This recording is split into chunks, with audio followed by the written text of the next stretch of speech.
By battle's end, Czarn was broken, bleeding and dying. Escher bullets and Goliath fists had mangled his body, while the rival clan gangs had killed almost all of his followers. Even the cult's two scrap code ambots were in a bad way, one a smoking ruin, the other limping badly and leaking fluid in thick, oily pools. This second ambot was the one who conveyed Czarn back into the Undercity, carrying the mortally wounded cult leader into the depths of the Meridian Underhive.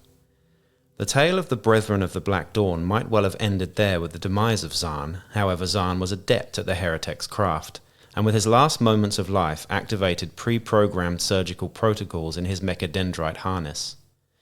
With whirring saws and slicing blades, the mechanical arms extracted Czarn's brain from his body, before suturing it.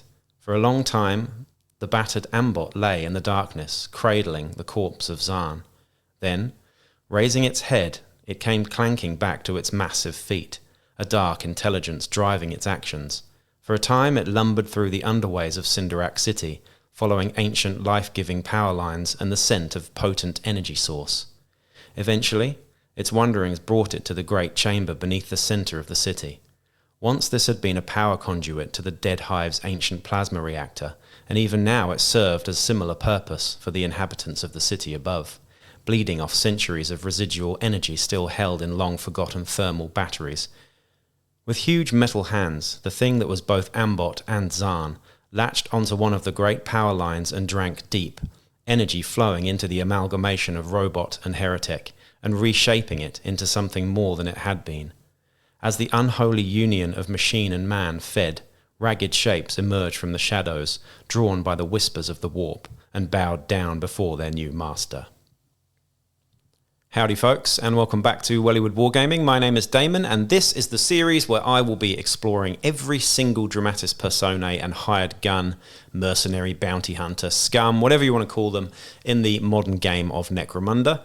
Now this one is a little bit of a special one because it comes in Apocrypha Necromunda. Now if you don't know what that is, I have done a video series on Apocrypha Necromunda as well, bit of a mouthful that.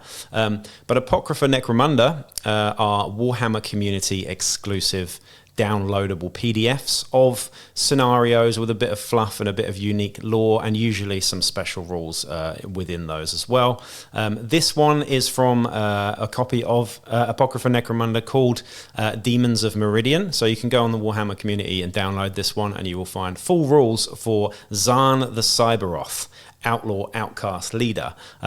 Now I believe this guy can be used as a bounty hunter as well, but he's also his main sort of fluff, I suppose, is that he's an outcast leader. I gave you a little bit of an excerpt from the fluff there. There is a massive load of fluff. There's a couple of pages on a battle that this guy has with can't remember the name of him, Gorshiv, Hammerfist or something like that, one of the Goliath dramatis personae that we'll be going into in the next few videos. But for now, we're looking at Czarn The Cyberoth. But before I get into it, please do like, share, subscribe, and check out the Patreon as well if you'd like to support me more directly. It's going to take me a long time to get through these videos, and we've only just started on the letter C. But yeah, Czarn The Cyberoth, if I'm saying it correctly.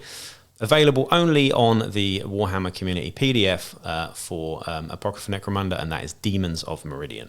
So here we go. Let's have a look at the stats for this guy in games. Now, like I said, he is designed to be an outcast leader for an outcast gang, and he's got some extra rules for that as well. But first, we'll just have a look at the stats. So we've got a movement of 4 here, a weapon skill of 3+, a ballistic skill of 5+, a strength and toughness of 5, wounds 3, initiative 4+, 2 attacks, and the mental stats are as follows. We have a 7+ leadership, a 5+ cool, willpower of a 6+, and intelligence of a 7+. So the stats there very much similar to an ambot. Of course, this guy is a sort of abominable AI inside an ambot, so a scrap code corrupted ambot of sorts.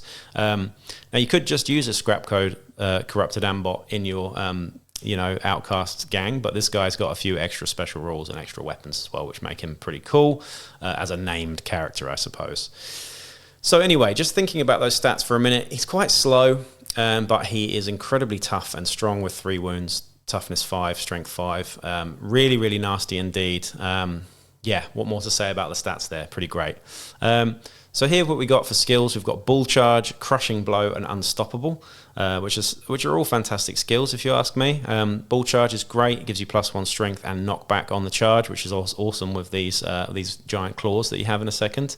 We've also got Crushing Blow, which is I think one of your attacks can be an extra whopping massive attack, and then you've got Unstoppable as well, which can remove flesh wounds, etc., and helps you in the sort of recovery process as well. All really good skills, especially on a tough bastard like this. Now weapons, we've got Warp Flamer Claws. Now Warp Flamer Claws are pretty disgusting. They're basically a flamer with cursed, so we've got the potential to turn people insane and on fire with your Warp Flamer Claws there, and we've got light carapace armor as well, similar to most ambots too, with a 4-up save. Now this guy is a Warp Corrupted Abomination, and he has automated repair systems. So these are some rules that I'm going to get into quickly now. The Warp Corrupted Abomination rules are as follows. Czarn may only be hired by an Outcasts, Helot Chaos Cults, or Chaos Corrupted gang. There you go. So he can be hired as a normal Dramatis Personae, but that's what Warp Corrupted Abomination means. He can only be hired for chaos or chaotic gangs, so to speak. He's also got a special rule called Automated Repair Systems here as well. So by tapping directly into a power source, Czarn is capable of repairing almost any level of damage that he has taken.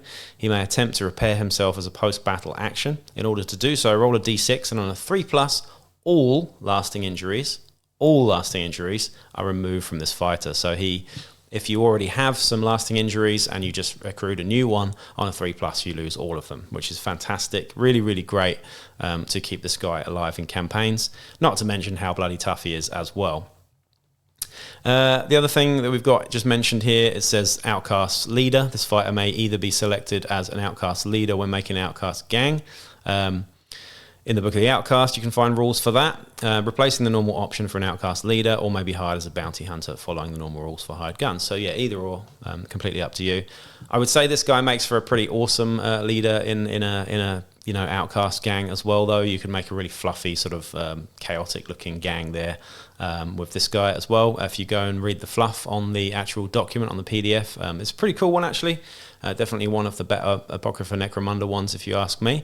But yeah, also this guy's 220 credits, which is actually not that expensive either for the stuff that he comes with. He's great in close combat. He's great at flaming fools up as well. It's a little bit different to your regular Ambot in that he doesn't have Infiltrate or anything, but I don't think that's really a problem when you've got such an absolute beast in every other department. So that's Czarn the Cyberoth, Outcast Leader and Hired Gun. And that's me, over and out.